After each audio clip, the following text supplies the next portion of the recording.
అయితే యాత్రలో మీకు మమ్ముట్టి గారితో ఎక్కువ సీన్స్ ఉండేవి స్టార్టింగ్ ఫస్ట్ యాత్ర 1లో. ఫస్ట్ యాత్ర ఆయన మీదే ఆయన కాబట్టి మీదే ఆయనతోనే కాబట్టి 4, 5 పక్కనే సీన్స్. ఉండి యాక్చువల్లీ మీరు చూసుకుంటే ఫస్ట్ యాత్రలో నాకు 5 సీన్లు ఉన్నాయి. యాత్ర 2లో ఎక్కువ జర్నీ, ఎందుకంటే ఇక్కడ జగన్ అమ్మ పాత్ర కాబట్టి. సో అప్పుడు ఎలా అనిపించింది మీకు? ఏది ఈజీ అనిపించింది? అక్కడ ఈజీ అనిపించిందా, ఇక్కడ ఈజీ అనిపించింది? ఏది డిఫరెన్స్ మహి గారి స్టైల్లో కానివ్వండి? అంటే నేను ఇలా ఈజీ టఫ్ అని కాకుండా స్క్రీన్ టైం ఇక్కడ ఎక్కువ ఉంది కాబట్టి రెస్పాన్సిబిలిటీ కొంచెం ఎక్కువ అనిపించింది. అందులో ఏంటంటే అప్పుడే నేను ఫస్ట్ బాబు పుట్టి తర్వాత వెంటనే పాప పుట్టి వెయిట్ పుట్ ఆన్ అయ్యి కొంచెం అంత కాన్ఫిడెన్స్ లేదు నాకు, నేను చేయగలుగుతానా లేదా అదంతా చాలా మైండ్లో డౌట్స్ ఉన్నాయి నాకు. కానీ set was very nice and ఆ తల్లి పాత్ర కరెక్ట్గా సెట్ అయ్యారు అని అందరూ చెప్పడం, దాంతో కొంచెం నాకు ఆ కన్విక్షన్ రావడం. అసలు 3 ఏళ్ళు ఎక్కడ కనపడదు అనుకున్నానండి, వద్దు ఐఎమ్ నాట్ రెడీ మళ్ళీ తెర మీద కనపడాలంటే, మళ్ళీ నా ఒరిజినల్ లుక్ రావాలని నాకు. ఓహో! ఎలాగైతే బాహుబలిలో స్టార్ట్ చేశాను కెరియర్ స్టార్టింగ్ లో, మళ్ళీ కష్టపడి సంవత్సరం అయినా పర్వాలేదు కొంచెం ఇప్పుడు పిల్లలతో టైం స్పెండ్ చేసి బ్రేక్ తీసుకొని మళ్ళీ అలా వద్దామని. ఎక్కడా అసలు వరుస పెట్టి ఆఫర్లు, దేవుడిది అది కూడా గాడ్స్ గ్రేస్ అండి, ఆఫర్ వర్క్ రావడం అనేది కూడా అందరికీ దొరకదు కదండి. సో మీరు you are so lucky that you are getting so many opportunities at the very starting stage of your career. True అండి, బాగా చెప్పారు, కరెక్ట్, నిజమే. చాలా అసలు. అండ్ ఆ టైంలో ఎలా అనిపించింది మీకు? అంటే ట్రావెలింగ్ ఫస్ట్ తీసుకునేటప్పుడే మీకు ఒప్పుకునేటప్పుడు ఎలా అనిపించింది? ఆ సందిగ్ధత ఎలా ఉంది? ఎందుకంటే you are so young. Yeah 30s లో ఉన్నారు మీరు అండ్ 50s లో ఉన్న ఆవిడ 60s లో ఉన్న ఆవిడ పాత్ర చేయాలంటే మీకు ఎలా ఒప్పుకున్నారు అసలు ఫస్ట్? యాక్చువల్లీ అప్పుడంత తెలియలేదు, అప్పుడు క్యారెక్టర్ లాగే చూశాను. కానీ తర్వాత రిలీజ్ అయిన తర్వాత ఇలాగే ఒక ఎగ్జిబిషన్ లో ఎక్కడికి వెళ్తే పెద్ద ఆయన వచ్చి రా పాప అని అన్నారు, వెళ్ళాను నేను. అప్పుడు దిస్ ఇస్ 4 years ago. వీళ్ళందరూ అంటున్నారు విజయమ్మ నువ్వే వేసావు కానీ కాదని చెప్పు అంటే లేదు అంటున్నా. సో షాక్, ఎందుకంటే వాళ్ళు చూసి ఆ కన్విన్స్ అయిపోయారంట పెద్ద ఆవిడ ఎవరో వేసి ఉంటుందంటే. బయట ఇలా నేను అప్పుడు ఇంకా 4-5 years బ్యాక్ ఇంకా చూసి ఆయన లేదంటే నేనే వేశానంటే ఈ వాజ్ రియలీ షాక్. సో అలా అది తెరకున్న పవర్ అండి అది. సో మీరు అనుకున్నారా ఇలా అమ్మ పాత్రలు చేసి ఇంత పెద్ద పెద్ద ఏజ్ ఉన్న గ్రూప్ ఏజ్ గ్రూప్ పాత్రలు చేస్తే నేను దీనికే స్టిక్ ఆన్ అయిపోతానేమో, నన్ను వేరే వాళ్ళు పిలవడం కూడా అలాంటి పాత్రలకి పిలుస్తారేమో అని? 200% ఆ భయం ఉండేది, మొన్నటి దాకా ఉండింది ఆ భయం నాకు. ఇన్సెక్యూరిటీ, అమ్మో నన్ను ఫిక్స్ అయిపోతానేమో అది అని. బట్ ఎందుకో ఈ మధ్య ఎస్పెషలీ రిలీజ్ తర్వాత నాకు రియలైజేషన్ ఏమొచ్చిందంటే పవర్ ఉన్న characters any day more important than age అని అర్థమైంది.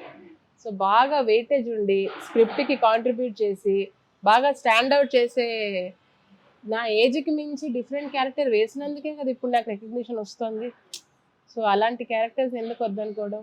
కానీ ఒక చిన్న కోరిక అయితే ఉందండి, ఏదో టైంలో అట్లీస్ట్ నన్ను నేనుగా కనిపిస్తే బాగుండన్న కోరిక అయితే 100% ఉంది, 100%. అంటే ఎలాంటి పాత్రలు చేయాలనుకుంటున్నారు?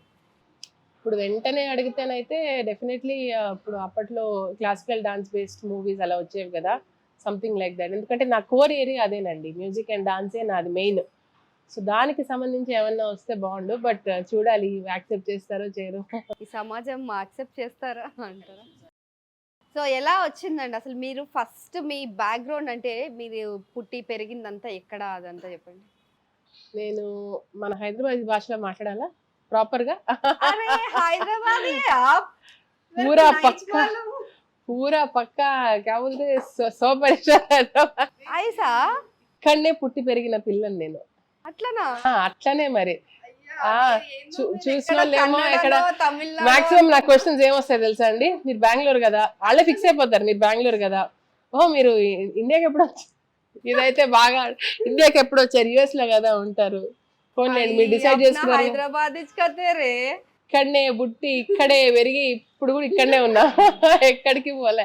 గాడ్ నిజంగానే అసలు అంటే తమిళనాడు లేకపోతే కన్నడ అనుకున్నా ఫస్ట్ అయితే. అది కన్నడ కూడా అనుకుంటారు చాలా మంది, చాలా మంది అలానే అనుకుంటారు. ఎందుకంటే మన తెలుగు ఇండస్ట్రీలో తెలుగు వాళ్ళకంటే ఎక్కువ కన్నడీస్ అండ్ తమిళియన్స్ మలయాళీస్ ఉన్నారు. కానీ నేను లోకల్ అమ్మాయి అని తెలియకపోవడమే నయం అయింది. ఎందుకు? అదొక స్పెషల్ ఫ్యాక్టర్ ఉంటుంది కదా, లేదు మన తెలుగు అమ్మాయి అనుకుంటే మళ్ళీ you know I feel better, it's okay if they think like that. ఇక్కడే రోజరీ కాన్వెంట్ లో చదివానండి స్కూల్, ఆ తర్వాత విల్లా మేరీలో ఇంటర్ చేశాను, ఫ్రాన్సిస్ లో డిగ్రీ చేశాను, అప్పుడు చెన్నైకి వెళ్ళి 2 ఏళ్ళు ఎంఏ భరతనాట్యం చేశాను.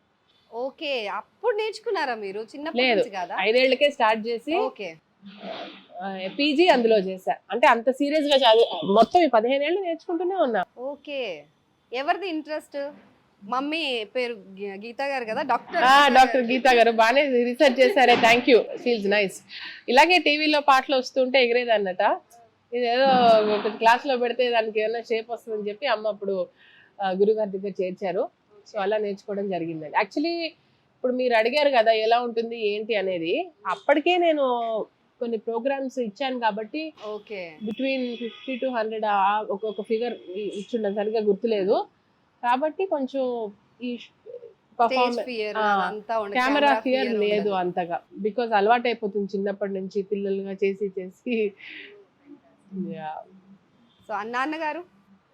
నాన్న marketing and is management consultant అండి. ఇప్పటికి కూడా క్లాసెస్, మా పేరెంట్స్ ఇప్పటికీ కూడా అకాడమిక్స్ లో లీనమైపోయి ఉంటారన్నమాట. వాళ్ళకి అదే ప్రపంచం. ఇద్దరు తాత స్టార్, సో ఇంట్లో ఇంత పెద్ద సెలబ్రిటీ ఉన్నారు అనేది ఏం లేదు.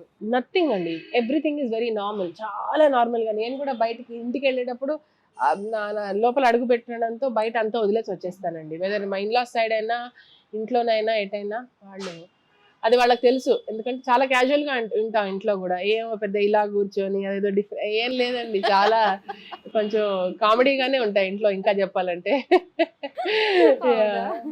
So and me husband Raghu గారు ఎలాంటి సపోర్ట్ ఇస్తారు మీకు? అండ్ ఆయన ఏం చేస్తుంటారు? ఆయన బయోమెడికల్ ఇంజనీర్ అండి, హెల్త్ కేర్ లో ఉన్నారు, జీ హెల్త్ కేర్ చేస్తారు. చూస్తే he still looks like college going boy, అంత యంగ్ లుకింగ్. ఆయన అదృష్టం అంతే. జీన్స్. లవ్ మ్యారేజా మీది? లేదండి, arranged. Pure arranged marriage. Love after marriage. అవునా? రఘు గారిది ఎక్కడ ప్రాపర్? ఆయన మా మావయ్య గారు నేవీలో ఉండేవారండి. ఓకే. మా హస్బెండ్ అంతటా పెరిగారు మొత్తం ఆల్ ఓవర్. ఇండియన్ లాగా అనిపిస్తున్నారు. అవును, మా అమ్మ అంతే, మా హస్బెండ్ అంతే. వాళ్ళు చూడడానికి వాళ్ళ మాట అంతా కూడా నార్త్ ఇండియన్స్ అనే అనుకుంటారు. అవునా? సో ఎలా ఉంటది సపోర్ట్? మీరు యాక్టింగ్ లోకి ఎంటర్ అవుదామని అనుకున్నప్పుడు, అంటే డాన్స్ ఇదంతా అంత పబ్లిక్ లోకి వెళ్ళాల్సిన అవసరం ఉండదు. But once you decided to be an actress, మీరు పబ్లిక్ ఫిగర్ అయిపోతారు. అవునండి, రకరకాల కమెంట్స్ ఫేస్ చేయాల్సి వస్తుంది. సో అప్పుడు ఆయన సపోర్ట్ ఎలా ఉంది? యాక్చువల్లీ బాహుబలి 2013 లో వచ్చిన ఆఫర్ అండి. 2000 అంతకన్నా ముందు ఒక 5 ఏళ్ల నుంచి ఆఫర్స్ రావడం మొదలు పెట్టాయి. ఏవి కూడా ఇంట్లో ఒప్పుకోలేదు, వద్దన్నారు, భయపడ్డారు. Because of this reason only. డాన్సే మాకు కొత్త. ఫ్యామిలీలో ఎవరు అసలు, it's only academics and services. ఇద్దరు తాతగారులు ఆఫీసర్స్ ఉండడంతో కొంచెం ఆ లీనేజే. ఎంతసేపు మా తాతయ్య ఒకటే డిస్కషన్, ఎక్కడ ఏ కోచింగ్ సెంటర్ లో పెట్టాలి, సివిల్స్ ఎప్పుడు రాస్తున్నావు, ఏ సబ్జెక్ట్ తీసుకుంటావు, ఇవే డిస్కషన్స్ ఉండేవి ఇంట్లో. టాపరా మీరు స్కూల్లో? మరీ టాప్ ఫస్ట్ ర్యాంకర్ కాదు కానీ I was an all rounder అండి. టాప్ 10 లో అయితే వచ్చేది. అట్లా నంబర్ 1 రావాలి అలాంటి ప్రెషర్స్ ఏం లేవు. But I was a very good student. Very good student కాబట్టి అది నాకు అంత కలిసి రాలేదు. ఎందుకంటే ప్రెషర్ ఉండేది, అన్నిట్లో మార్కులు వస్తున్నాయి, ఇంకా నీకు చాయిస్ లేదు, నువ్వు ఎంట్రన్స్ రాయాల్సిందే అని చెప్పి. కానీ అప్పుడు ఇంకా చెప్పాల్సి వచ్చింది, లేదు నాకు కొంచెం ఆర్ట్స్ వైపు ఇంట్రెస్ట్ ఉంది అని ఇటువైపు వచ్చానండి. అది కానీ 10-15 ఏళ్ల కింద ఉన్న శ్రమ ఇప్పుడు అంత కొంచెం యాక్సెప్ట్ చేస్తున్నారేమో అనిపిస్తోంది parents. Today somebody wants to pursue profession in arts కొంతవరకు, ఎందుకంటే మీడియా వల్ల దీనివల్ల అవేర్నెస్ వచ్చేసింది. హలో అండి, అందరికీ నమస్కారం. నేను మీ ఆశ్రితని మాట్లాడుతున్నాను. Please like, share and subscribe to Suvarna media.